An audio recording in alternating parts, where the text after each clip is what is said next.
Good morning students. हम बात कर रहे थे अर्थ मूवमेंट्स और रिजल्टेंट फीचर्स के बारे में। ठीक है, जो फोर्सेस हैं उनके बारे में, यानी कि उसमें आंतरिक और बाहरी जो बल है पृथ्वी के ऊपर जो क्रियाशील रहते हैं उनके बारे में हम चर्चा कर रहे थे। और हमने उसमें तनाव मूलक बल और संपीड़नात्मक बल के बारे में बात करी थी कि तनाव मूलक बल जो होता है वो दो विपरीत दिशाओं में कार्य करते हैं, जिससे कि तनाव की स्थिति उत्पन्न होती है। ठीक है, और तनाव के कारण क्या होता है कि चट्टानों में चटकने, दरार, भ्रंश आदि पड़ जाते हैं। जबकि संपीड़नात्मक बल जो होता है उसमें वो बल दो दिशाओं से एक बिंदु की ओर, यानी कि आमने सामने की ओर कार्य करता है। तो वो संपीड़न होने लगता है और इससे क्या बनते हैं, वलन और संवलन बनते हैं। अब हम बात करते हैं भूपटल बंकन की, यानी कि फोल्डिंग जो होती है। जब बल क्षैतिज संचलन के रूप में, यानी कि हॉरिजॉन्टली इस प्रकार से आमने सामने की ओर कार्यरत होता है, संपीड़नात्मक बल के रूप में कार्यरत होता है, तो धरातल के ऊपर मोड़ और वलन पड़ते हैं। ये जो मोड़ होते हैं ये दो रूपों में होते हैं, एक संवलन और दूसरा वलन। तो संवलन जो होता है इसका प्रभाव जो है वो बहुत दूर तक विस्तृत क्षेत्र में होता है। भूतल का के ऊपर कोई भाग ऊपर ऊंचे उठ जाते हैं, जबकि कोई भाग नीचे धंस जाते हैं, यानी कि विस्तृत क्षेत्र में लहर के समान इस प्रकार से ऊपर नीचे और धरातल जो होता है वो हो जाता है। ठीक है, इसके अंतर्गत उत्संवलन, अवसंवलन, बृहद संवलन, तीन चीजें हैं जिनके बारे में हमें पता होना चाहिए। उत्संवलन का अर्थ होता है क्षैतिज शक्ति से उत्पन्न संवलन के द्वारा धरातल के बीच का भाग जब गुंबद के रूप में ऊपर उठ जाता है, यानी कि इस प्रकार से। और अवसंवलन का अर्थ होता है कि धरातलीय भाग के नीचे की ओर धंसकर गड्ढे से, इसमें क्या होगा, बीच का भाग ऐसे गड्ढे के रूप में हो जाएगा, तो असंवलन कहलाता है।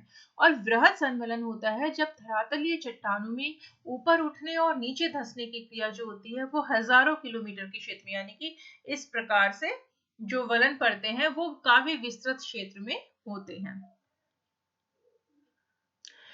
दूसरा है वलन। वलन क्या होता है, फिंच महोदय जो हुए हैं उन्होंने बताया है कि समतल परतदार चट्टानों में अधिक मात्रा में मुड़ जाने को ही वलन कहते हैं। ये चट्टानों में सुविकसित लहरदार मोड़ होते हैं, और जब दो क्षैतिज बल दो विपरीत दिशाओं से एक ही बिंदु अथवा तल की ओर, यानी कि ऐसे कार्य करते हैं, तो दबाव के कारण लहरनुमा मोड़ पड़ जाते हैं, जिन्हें की वलन कहते हैं। वलन में क्या होता है, कुछ भाग ऊंचा उठ जाता है जबकि कुछ भाग नीचे की ओर धंस जाता है। वलन से संबंधित कुछ शब्दावली है जिनके बारे में हमें पता होना चाहिए कि वलन की भुजा क्या होती है, उसकी जो अंग है अलग अलग भाग, उनके बारे में, अक्षीय तल क्या होता है, वलन अक्ष क्या होता है, नति, नतिलंब आदि जो है, इन सब के बारे में हम बात कर लेते हैं कि जो कि वलन के भाग हैं, अंग हैं उसके। तो वलन की भुजा क्या होती है, वलन के दोनों ओर के मुड़े हुए भाग, वलन जो होता है वलन इस प्रकार से पड़ता है, तो इसके जो दोनों ओर के मुड़े हुए भाग है, यानी कि इस प्रकार भी हो सकता है और इस प्रकार से भी हो सकता है, तो दोनों ओर के भाग जो होते हैं वो उसके भुजा कहलाते हैं। अक्षीय तल क्या होता है, अभिनति और अपनति के मध्य स्थित कल्पित तल होता है। वलन अक्ष जो होता है वो वलन की भुजाओं के मध्य अपनति के उच्चतम और अभिनति के निम्नतम भाग से गुजरने वाली कल्पित रेखा होती है। नति क्या होता है, और नति लंब, इसके लिए मैं पहले आपको ये डायग्राम दिखाती हूँ। इसमें अगर हम देखेंगे तो ये जो भाग है ये नतिलंब है, और ये इसके ऊपर लंबवत जो चट्टान के भाग है ये इसका नति कहलाता है। तो नति क्या होती है, परतदार या रूपांतरित चट्टानों की परत एवं क्षैतिज तल के बीच का कोणीय झुकाव जो होता है, यानी कि इस प्रकार से कोई चट्टान, तो इसके ऊपर जो ये कोण के रूप में चट्टान का जो झुकाव होता है उसे नति कहते हैं, और इसके द्वारा ढाल के कोण व दिशा दोनों का ज्ञान होता है। जैसे कि मान लो 60 डिग्री दक्षिण, यानी कि उसका कोण कितना है 60 डिग्री, और दिशा कौन सी है, दक्षिण। नतिलंब क्या होता है? नति के साथ समकोण बनाने वाली रेखा को उस झुके हुए स्तर पर नतिलंब कहते हैं। ये हमेशा नति के साथ 90 डिग्री का कोण बनाता है, यानी कि ये अगर नति है तो इस पे जो ये परपेंडिकुलर नीचे की और जो लाइन है इसको नतिलंब कहते हैं। और ये इसके और इसके बीच में हमेशा 90 डिग्री का एंगल जो है कोण वो बनता है। अपनति, अपनति क्या होता है? ये देखिए, अगर आप ये डायग्राम देखेंगे तो ये जो वलन है इसमें ये जो भाग है, यानी कि वलन का जो ऊपर उठा हुआ भाग होता है वो अपनति होता है, जबकि ये जो नीचे धसा हुआ भाग है इसको अभिनति कहते हैं। तो अपनति क्या होता है? वलन के ऊपर उठे हुए भाग को अपनति कहते हैं, और अपनति की दोनों ढाल बराबर होने पर सममित अपनति और दोनों ढाल के असमान होने पर असममित अपनति होती है। अभिनति, जैसा कि अभी मैंने बताया, वलन का नीचे धसा हुआ जो भाग होता है वो अभिनति कहलाता है। समपनति वलित पर्वतीय क्षेत्रों में जब एक वृहद अपनति के अंतर्गत ही कई छोटी छोटी अभिनति, मतलब मान लो कि ये अपनति है, अब इसके अंदर ही कई छोटी छोटी अपनतियां और अभिनतियां बन जाती हैं तो उसे समपनति कहते हैं। और क्षैतिज संचलन के समान रूप से कार्यान्वित न होने पर समपनति का निर्माण होता है। इस तरह के वलन को पंखा वलन भी कहा जाता है। ये देखिए, अगर आप यहाँ पे देखेंगे तो ये सममित वलन है, यानी कि इसकी जो दोनों भुजाएं हैं इस अपनति की वो दोनों बराबर हैं। ये असममित वलन है, यानी कि इसका झुकाव जो है ये तो कम है और इसका तीव्र झुकाव है यहाँ पर, ठीक है। ये एक नतिक वलन है, यानी कि एक तरफ से ही ये झुका हुआ है। इसको समपनति, जो अभी मैंने बताया ना कि कई सारे वलन पड़ जाते हैं, ये प्रतिवलन है। और ये अब इनके बारे में हम एक एक करके बात कर लेते हैं। एक बार ये समभिनति की और बात कर लेते हैं कि क्या होता है किसी विशाल अभिनति, जैसे अपनति में बहुत सारी छोटी छोटी अपनति और अभिनतियां बन जाते हैं तो समपनति कहते हैं। इसी प्रकार जब अभिनति के अंतर्गत, यानी कि गहरे वाले भाग में, गड्ढे वाले भाग में जब कई सारे संपीड़न असमान संपीड़न पड़ने के कारण छोटी छोटी अपनतियां और अभिनतियों का विकास होता है तो उसे समभिनति कहते हैं। अब वलन के कुछ प्रकार हैं जिनके बारे में हम बात करेंगे। चट्टान जो होती है उसके अधिक लचीले और कोमल होने पर वलन अधिक पड़ते हैं, लेकिन अगर चट्टान कठोर होती है तो वलन साधारण ही पड़ते हैं। एक होता है सममित वलन, ये अगर आप देखेंगे तो ये वाला जो डायग्राम है इसमें क्या होता है, वलन की दोनों भुजाओं का झुकाव और कोण समान होता है। अगर आप यहाँ पर देखेंगे तो ये भुजा जितनी झुकी हुई दिख रही है उतनी ही ये भी झुकी हुई है, यानी कि दोनों भुजाएं समान झुकी हुई है लगभग, इसलिए इसे क्या कहेंगे, सममित वलन। दूसरा है असममित वलन। इसमें क्या होता है, वलन की एक भुजा का झुकाव जो होता है वो दूसरी से अधिक होता है, दोनों भुजाओं के झुकाव में यानी कि असमानता होती है। ये इस प्रकार से।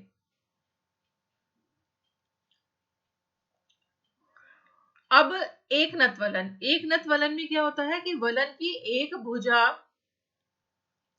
अक्षीय सतह से लंबवत यानी कि 90 डिग्री के कोण पर और दूसरी कम झुकी हुई होती है। इसके निर्माण में क्षैतिज संचलन द्वारा दो दिशाओं से असमान संपीड़न के कारण होता है। फिर समोन्नत वलन जो है वो वलन की दोनों भुजाओं से समान क्षैतिज संचलन के समान होने पर वलन की दोनों भुजाओं का झुकाव का स्वरूप एक ही दिशा में और एक दूसरे के समानांतर हो जाता है तकरीबन। परिवलन, जिसे कि शयन वलन भी कहते हैं, इसमें क्या होता है, इसका अर्थ होता है बहुत अधिक झुकाव वाला मोड़। इसमें जब वलन की दोनों भुजा इतनी अधिक झुक जाती है कि एक दूसरे के ऊपर क्षैतिज अवस्था में आ जाती है, इस प्रकार से आ जाती है। प्रतिवलन, प्रतिवलन में क्या होता है, अत्यधिक संपीड़न के कारण जब वलन की एक भुजा दूसरे पर उलट जाती है तो उसे प्रतिवलन कहते हैं। अवनमन वलन, जब किसी वलन के अक्ष और क्षैतिज तल के समानांतर न होकर उसके साथ कोण बनाते हैं तो अवनमन वलन कहलाता है। पंखा वलन, जब एक वृहद वलन की वृहद अपनति और अभिनति में कई छोटी छोटी अपनतियां और अभिनतियां मिलती हैं तो वो पंखावलन कहलाता है। अब हम बात करते हैं खुला वलन।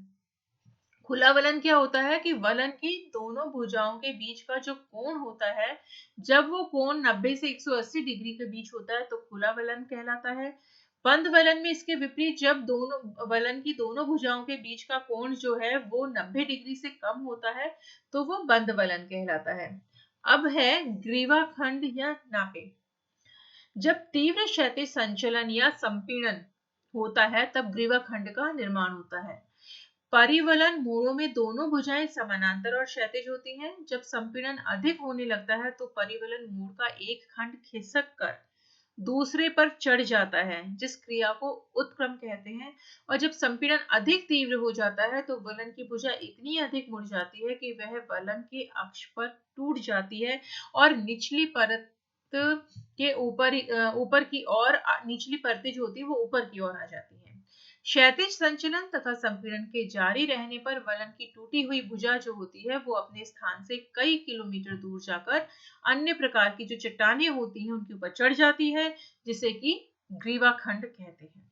ये तो बात हुई वलन के बारे में, संवलन के बारे में। अब दूसरा जो है, जब क्षैतिज बल एक दूसरे से विपरीत दिशा में काम करता है, एक दूसरे से दूर हटते हैं तो वहां पर विभंग, चटकने, दरारें आदि पड़ती हैं। ठीक है, तो अब हम बात करते हैं भूपटल, विभंग या भ्रंश के बारे में, फ्रैक्चर्स एंड फॉल्स। तो भूपटल में पृथ्वी के अंतर्गत बल द्वारा एक तल के सहारे चट्टानों के स्थानांतरण को भूपटल विभंग कहा जाता है। यह तनाव के कारण होता है। इसमें जो इसे कुछ वर्गों में विभाजित किया जाता है जिनके बारे में बात करते हैं। चटकन क्या होता है, जब तनाव की शक्ति अगर बहुत अधिक तीव्र ना होकर के सामान्य होती है, हल्की होती है, तो भूपटल में केवल चटकनें पड़ती हैं। फिर विभंग आता है। विभंग में क्या होता है, जब तनाव की शक्ति चटकन की तुलना में कुछ अधिक प्रबल होती है तो चट्टानों के स्तरों में स्थानांतरण होने लगता है, जिसे विभंग कहते हैं। इसमें स्थान परिवर्तन नहीं होता है, वो बस टूट करके अपने ही स्थान पे अलग होके रह जाती है। भ्रंश, भ्रंश में क्या होता है, यदि तनाव मूलक संचलन अधिक तीव्र होता है, बड़े पैमाने पर होता है, तो विभंग तल के सहारे चट्टानों का स्थानांतरण भी होता है, जिसे कि भ्रंश कहते हैं। इसमें चट्टानों का स्थान परिवर्तन होता है। अब भ्रंश तल क्या होता है, जिस तल के सहारे चट्टानों का स्थानांतरण होता है उसे भ्रंश तल कहते हैं। आर्थर होम्स ने कहा है कि भ्रंश वह विभाजित धरातल है जिसके विरुद्ध चट्टानें आपेक्षिक रूप से ऊपर नीचे हो जाती है। भ्रंश भूपटल के निर्बल क्षेत्रों को प्रदर्शित करता है। इसके भी कुछ भाग हैं जिनके बारे में हम देख लेते हैं। भ्रंश नति क्या होती है, प्रभावित भूतल के क्षैतिज और भ्रंश के बीच का कोण।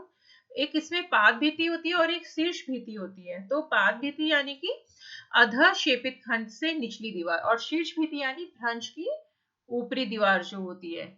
अगर आप यहाँ पर ये भ्रंश के कुछ प्रकार हैं जिनके बारे में हम बात करेंगे अब। पहला है साधारण या सामान्य भ्रंश। जब चट्टानों में दरार पड़ जाने के कारण उनके दोनों खंड जब विपरीत दिशाओं में सरक जाते हैं, अगर आप यहाँ पर देखेंगे तो यहाँ पर क्या है, साधारण भ्रंश है। यहाँ ये भ्रंश हुआ तो ये इधर की तरफ सरक गया और ये इधर सरक गया।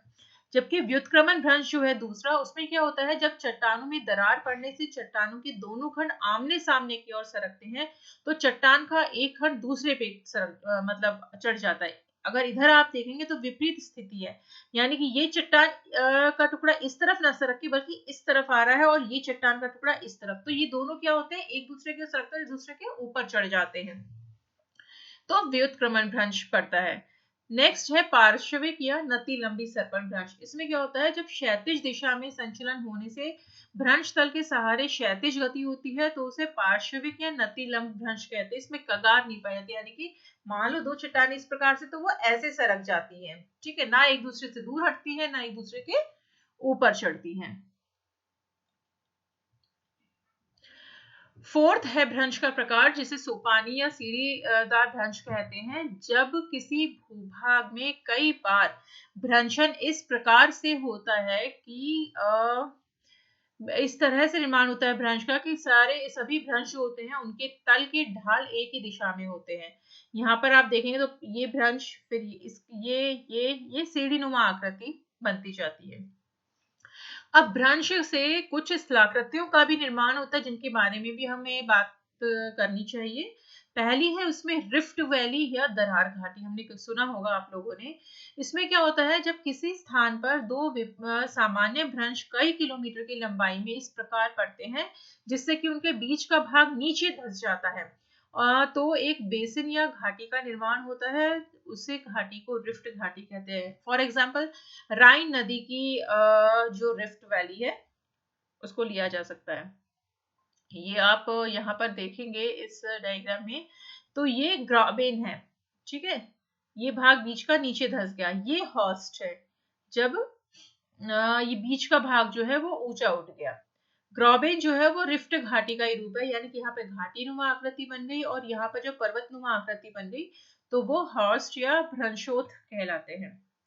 ग्राबेन क्या होता है, रिफ्ट घाटी से आकार में कुछ छोटा होता है। जैसे फॉर एग्जांपल ये हमें मिलता है मृत सागर, मृत घाटी साउथ, मृत सागर में, मृत घाटी डेड वैली जो है साउथ कैलिफोर्निया में, जॉर्डन नदी की घाटी जो है वहां पर हमें ग्राबेन देखने को मिलते हैं।